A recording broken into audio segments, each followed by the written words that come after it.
So what does impressions, reach, and frequency mean when you're reviewing your marketing report from your agency?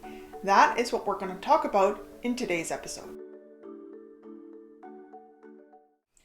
So when you're working with a marketing agency, or even if you are doing your own ads, there are certain metrics that you do want to be watching for, and we're doing a series on those metrics. Today we're going to talk about impression, reach, and frequency. So what are these and what do they mean? Well, it does depend on the platform. So I'm going to focus on Google and Facebook, but know that it is pretty much synonymous across all of the platforms, but there are some variabilities. So impressions versus reach often can be confusing. When it comes to both Google and Facebook, reach will be unique users, but it's not necessarily a person, because if I see an ad on my desktop versus see the ad again when I'm in an app, it'll count it as twice. But Google can't decipher that. They're not basing it based on your IP or your personal logins. They're just knowing that it's a different device. So you can look at reach as the number of unique devices seeing your ads, but not necessarily per the individual people. For the most part, we'll use them interchangeably because there is no way to differentiate between them, but that is reach. Reach is how many devices saw your ads, assuming that one person per device. So then, what's an impression? Well, if someone sees your ad more than once, it'll count it as 2 impressions. So your reach is the individuals, and the impressions are overall how many times have your ads been shown everywhere. So if you're thinking about Google Display where it's showing up on third-party ads, your impressions will be like how many times were your ads actually shown on websites, right? How many views were it? And there's various ways that they track that.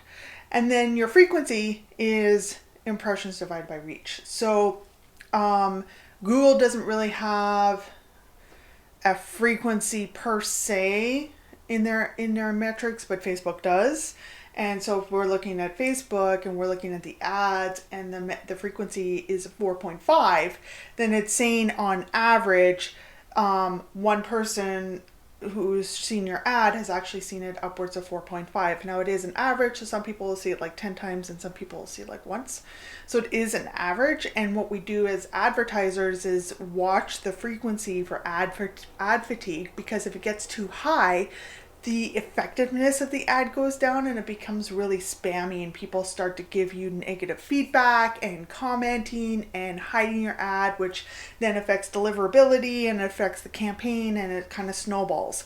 So we watch frequency as a primary metric, and when we talk with our clients, that's the metric that we're actually showing to them. It is, okay, so is this ad being shown enough? Is it being not shown enough or too many times? Or is it reaching ad fatigue? And that comes down to how many impressions is each person that's seen the ad getting it. The other reason we'll look at reach and impressions, for me, more reach, is I want to make sure that I'm actually getting enough reach. There are various ways with our targeting that can impact how far our ads are going, and if our ads are not going far enough and getting to enough people, we won't get the clicks and we won't get the conversions. So I always watch the reach. Impressions a little less so. I focus more on reach and frequency than impressions, but it is important to know how impressions fits into the ecosystem. So hopefully that makes sense. It's fairly that's all there is to it without getting into too much detail. It is pretty consistent across all the platforms, especially impressions and reach. Not all of them show frequency, but it is an important metric to know if your ads are hitting enough times.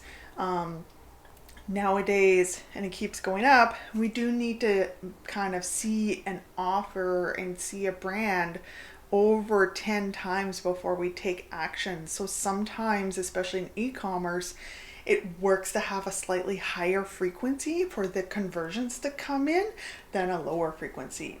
So we take those things into consideration when looking at our campaigns and optimizing the campaigns. If you have any questions or if anything is not clear, please leave it in the comments below and we'll get to the answers as soon as possible. Lastly, make sure that you subscribe to get future videos.